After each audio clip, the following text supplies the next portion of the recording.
Mark's motivation, and that was a year of your life, folks. It went like that. So let's get really busy and make sure we're in a good place for 2024, I would suggest. So a few things I want to talk about, a few things that we need to put down, leave behind, not allow to be part of our lives. Because I get a lot of people come to me for coaching, and there's a lot of fear that's holding people back, and fear is just an absolute killer. It will just stop you doing anything you would like to do, or just stay safe in this little area, and it's a limiter. It's a big limiter. In fact, in Think and Grow Rich, there is a whole chapter given to how to outwit the 6 ghosts of fear. And you need to overcome fear. It's as simple as that. You must overcome your fears. Even for me, doing these live streams or public speaking was overcoming my fears. So to overcome your fears is a real big thing that you must decide that you're going to do. If you allow your fears to hold you back from stopping you really living, then you're not really living, you're basically existing, aren't you? So, the point is that overcoming fear is a massive, huge thing. Most people are not even actually aware of their fears or what's really going on. They spend a lot of their time trying to avoid that kind of thing. Because I remember Bob Proctor said to me, everything you want, Mark, is the other side of your fear. I was like, okay, fine. So I needed to understand what my fear was. I worked it out. I wrote about some of it in Life Remixed. But many people aren't even aware of their fears. So I'm going to give you the top 6, because the top 6 fears, I'm actually reading them from Think and Grow Rich here, my amazing copy of this amazing book by Napoleon Hill, where he says, indecision, doubt, and fear are essentially things that will stop you being creative. And he's right. So the 6 basic fears. One is the fear of poverty, and a lot of people will be going through that at the moment. Good morning from Thailand. Look at that message. Yeah, that's nice. Thank you. That's very nice. Good morning from Thailand. Let me know who you are. And I would suggest that is Caroline there as well, just saying hello. Good morning, everyone. Thank you. That's probably Paul from Thailand, or Jeff, perhaps. But anyway, great to have you there. We are going to be on holiday shortly, so that'll be nice. But the 6 major fears are the fear of poverty, and the fear of criticism. So a lot of people will have a fear of poverty around money, so they won't take action, sit on their hands, try and worry about stuff, because they think that that's actually going to help them. It doesn't. The fear of criticism, so other people criticizing you or criticizing each other, becomes a problem. People get worried about being criticized. Well, the only way to not be criticized is to not do anything. Yeah, just sit on your hands and do nothing. Doesn't work, does it? So the fear of criticism actually stops people doing many things. The fear of ill health can cause people problems. The fear of loss of love can be a really big one for people. One of the things I learned was when you love yourself, and a healthy love, when you totally accept yourself and have a healthy love of yourself, you cannot fear losing love, because you already are loved. So it's a good thing to do. And then the fear of old age and the fear of death. Well, these things are coming, people, right? So let's live life now, and let's not get ourselves into any kind of fear-based mentality. If we learn to overcome these 6 basic fears, and there is an entire chapter dedicated to this, and I send quite a few coaching clients and people that I work with, I actually send them to this chapter. It's about that long. Yeah, so it's not particularly long. It's like 20, 30 pages. But the 6 basic fears are holding you back. There's no doubt about that. So we need to overcome those 6 basic fears. It was Paul in Thailand, and I've got Wardy in Spain as well. So it's great to see you all here. There we go. Look, just a quick share onto the screen. It was Paul. Yeah, good morning. And Caroline shares something really cool here as well. Look, I've learned that fear and worry are both a waste of energy and time and achieve nothing. Caroline, fantastic. Share that with every single person you know. When you see them worrying, don't tell them, just guide them and advise them. But certainly worry and fear, just a complete waste of energy. And yeah, they don't help us. They don't serve us. So think about these things. These are things that we need to rid ourselves of, because they stop us creating, they stop us growing, okay? And if we're not growing, essentially, we'll be dying, because we must grow to be fulfilled as human beings, okay? If we're not fulfilled as human beings, something's missing from our lives, we will then fill that with something else. It could be drink, it could be drugs, it could be sex, it could be anything else that you might have indulged in your lifetime. But ultimately, if you don't have those accepting feelings and in that good place, you're not growing, you're not fulfilled, and life will be a little bit, And many people may well get to their rocking chair or indeed their deathbed and feel that they didn't really live, they didn't really grasp it. And that would be disappointing, I feel. Don't be that person. Don't be that person. Get studying, right? I mean, that's what I did. I studied books, studied coaches, I studied all kinds of people in order that I could get some really great information. And then not just get it logically and go, oh, yeah, I understand that, but actually get it into my emotions and let my emotions then drive my actions in such a positive way that only good results come from that. So the other thing we've got to do is we've got to contribute outside of ourselves. So we've got to contribute beyond ourselves. All right. If our goals only serve us, then achieving our goals will only make us happy for a little moment. Think about that. So if your goal is all about you and self-centered and self-centric and when I achieve this, I'll be this, this, this, and this, and this, you'll get to that goal and you'll be like, I feel a bit empty here. Why? I've achieved everything I wanted to achieve. But actually, your goal is self-centered and self-centric. So ultimately, we must contribute beyond ourselves. Find a way to do that, and you will start to feel much more fulfilled in your life. Many people don't do that and then wonder why they're not fulfilled. Because when your mission is to serve other people, you'll not only leave a great legacy of giving, but you'll be more fulfilled day in, day out. So you can wake up, have your day, sleep well, and go again. Okay? Your fulfillment or your pathway to life and fulfillment is through growth and through giving. So make sure you've got these things locked down, okay? Because we tend to do things in our lives that actually, like I said earlier, fear, that hold us back. So here's a few things to remove from your life. If you think about this, grievance. Okay, that would be a first one, grievance. Are you holding on to grievances? Yeah, it could be some internal grief that you're holding on to as well, by the way. Most people are grieving something, some loss of something that didn't go their way, or, and they grieve about it for a period of time. It could be 5 minutes, could be 5 years, right? I mean, at the end of the day, we grieve, especially in the Western world, we grieve a lot. Grievances and grieving is a real problem.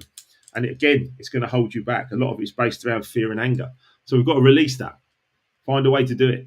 Yeah, therapy, coaching, whatever you want. Another thing that people hold on to is an unwillingness to change. Why? Why? We're all changing, aren't we? Every single day we're growing. If we're not growing, we're dying. If we're not creating, we're disintegrating. So be willing to change. Actually be willing to change and say, do you know what? I've learned from this mistake and I'm going to be willing to change and I'm going to move on. Limiting beliefs is another thing. Limiting beliefs will hold you back. Okay, if you've got a limiting belief, it could be an excuse about something. I was watching Andy Ward's video this morning about people potentially, some people potentially not joining the 100-day no alcohol challenge. Although I believe it's very well subscribed this year, so that's going to be really interesting. However, some people using an excuse, or I don't drink that much, or whatever it may be. Again, these are all limiting beliefs. So I don't need to do that because But people are not realizing that actually a limiting belief is going to hold you back, right? So, and people will find that out when they complete that 100 days no alcohol from January the 1st, which I'll come back to in a bit. More things to let go of in 2024, a victim mindset. Let go of a victim mindset. Do not be a victim to this world. It's amazing how many words slip into the British UK language, the English language. It's amazing how many words slip into that are victimy. I've got to do this. I have to do that. No. You choose to do something. Yeah. I've got to go to work. No, you're choosing to go to work. Yeah. Don't be a victim to this world, right? Step up, get yourself into a really, really good place. Victim mindset, again, fear-based largely, some anger-based, but essentially it's going to hold you back. Like the past. The past holds you back. I remember Bob Proctor sending me that video a couple of years ago now where he said, I love the way you've allowed the past to propel you forwards. And that's exactly what I'm doing with my life every day. I do that daily, not just annually, or even over a decade. I do it every day. Allow the past to propel me forward. What have I learned from yesterday that I'm going to do better tomorrow? That's really key. Because the present moment is everything. You've got to accept it. You've got to accept the present moment before you can even move forward. In Alcoholics Anonymous, they say, you can't get treatment or be in AA unless you say, "Hi, my name's Mark and I'm an alcoholic." Acceptance, right? So if you can't accept what's going on, then you're not actually in a position where you can progress forwards. I do spend time coaching people to let go of this stuff, let go of the story, put down the story, write a book if you want to, but put it down and get rid of it, right? However you do it. It's a very important thing to release grief of the past so we can live here and now and then move onwards and upwards into the future. And the biggest one I would suggest for many, many people, particularly people that have a high green percentage in their personality style based on their e-colours that we do, criticism and self-judgment. If you're self-criticizing or judging yourself and others, these are things that you must let go of in 2024. All right. So please listen to what I'm saying there. I think you're really going to take on some good things there. Watch this video back a few times, get focused on these things. I'm giving you great tips that have worked for me so that you can actually go and take your own action. If you want to work with me, I'd love to work with you. I've worked with probably about 100 different clients this year. Across the globe in various different guises, from e-colours to health and safety to coaching to just generally being alive and working in property and doing various other things. And I've loved every second of it. And I hope you can say the same when you look back on your 2023. I hope that I've done something really great with this year. If not, why not? Dust ourselves off. Let's go for 2024. All right? Because ultimately, this is your life and it's going to go quickly. So let's make sure we really make the most of every single moment. And this is not a up, down thing. It's a steady, let's keep going. Let's get enthusiastic and let's really enjoy every second that we have on this planet. As I say, huge amounts of thanks to so many people that I would like to express. I'd love to name every single person completely name by name by name. It's been a wonderful, wonderful year. I highly suggest you join the 100 Days No Alcohol Challenge from January the 1st. Many, many people are going to be joining that. Good morning, Adam. I'll just put Adam on the screen. There he is. Good morning, Adam. There you go. Great to have you here, mate. So the 100 Day No Alcohol Challenge, I highly recommend you do that. It's a great challenge. Just look at Andy Ward's page. He put a video about it this morning. Absolutely a brilliant thing to do for a human being to clean up that system. 100 days without alcohol in there really does make a huge difference. It's kind of like me trying to explain to you, if you've never done it, it's kind of like me trying to explain to you what a rose smells like when you've never smelled a rose. Okay, it's difficult, but at the end of the day, it's amazing. So do it for yourself. And it's amazing how many lives have been changed just by stopping putting alcohol in the body for 100 days to begin with, for sure. I'm up to about 18 years now. I'll never go back. I'll never change that, It's very, very important. Adam's sharing a really good shout there, Adam. Let's put you up again. I'm part of a team called the Mental Health Warriors, and we get stories out there so we can end the stigma. Brilliant, Adam. Thank you. Certainly, the Life Remix book was actually about just putting that out there and getting past that stigma. My dad had mental health challenges, lived through the Second World War.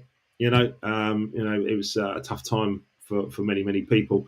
I believe that fear and anxiety, permeated into me and then caused a lot of my actions. But ultimately, until I had to take responsibility and chose to take responsibility, not victim, I chose to take responsibility. Things got a lot better. Adam says he's going to join the 100 Days No Alcohol. It'd be great to have you there, Adam, for cleaning up all of us, because it's a really important thing. We use alcohol for celebration, but we also use it for misery and for avoiding emotions. So ultimately, if we can clean up our act and get ourselves into a good place, then we are going to be more effective. We're going to be more successful. We're going to help more people, and ultimately break that culture, that drinking culture, that culture that goes on in the UK, especially, and around the world.